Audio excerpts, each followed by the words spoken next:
Okay, so what's the story with this little puppy? Customer brought it in a few weeks ago with a 572 big block. He just got it out of the US. He drove it twice, and the second time he drove it, the old girl overheated. Put it on the tow truck, got it here, started it up. Water was billowing out between the head and the block. So we... That's semi-serious. Not good. So we actually started pulling it down to have a look. Half the head bolts were sort of hand tight. As we started stripping the engine down, pulled the distributor out. Gear was worn pretty much like a razor blade on the gear. So when we started pulling it down, pulled the camshaft out. The camshaft had a big chunk out of the gear drive off that drives the distributor. So we decided to pull the whole engine down. We stripped it and we rebuilt it. We CNC ported the heads. We went bigger camshaft, and now we're going fuel injection instead of the carby. This is a factory manifold off the 572. We've machined and drilled and welded bosses in for the injectors.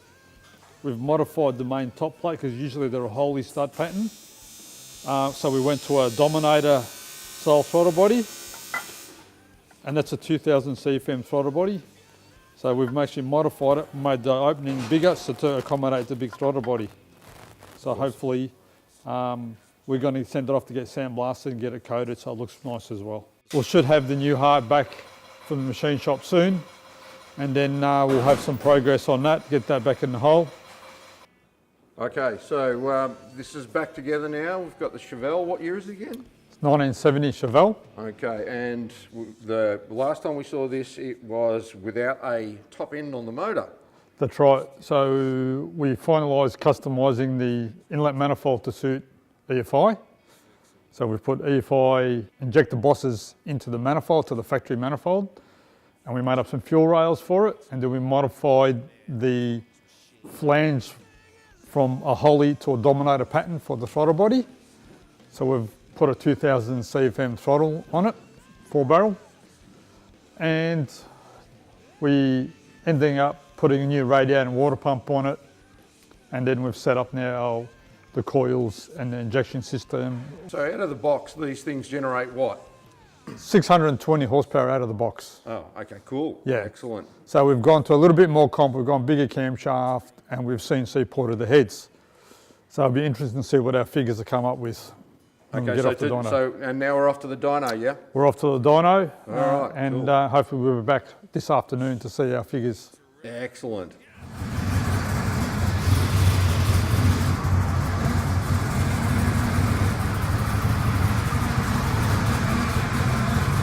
So we're back from the dyno, and we had a really good run. Got it all buzzed and sorted out.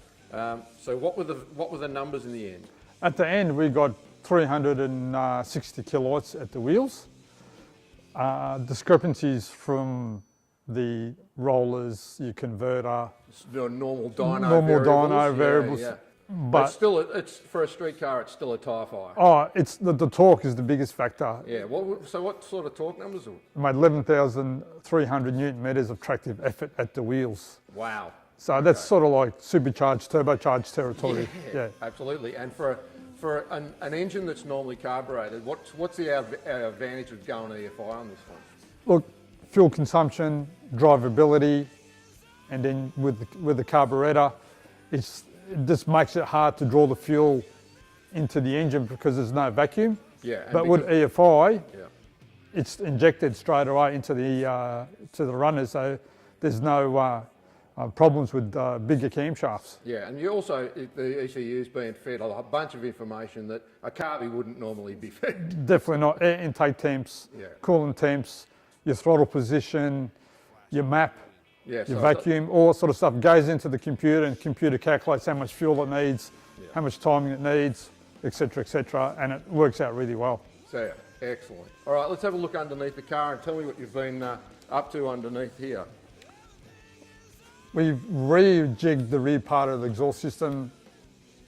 The exhaust was actually hitting the diff.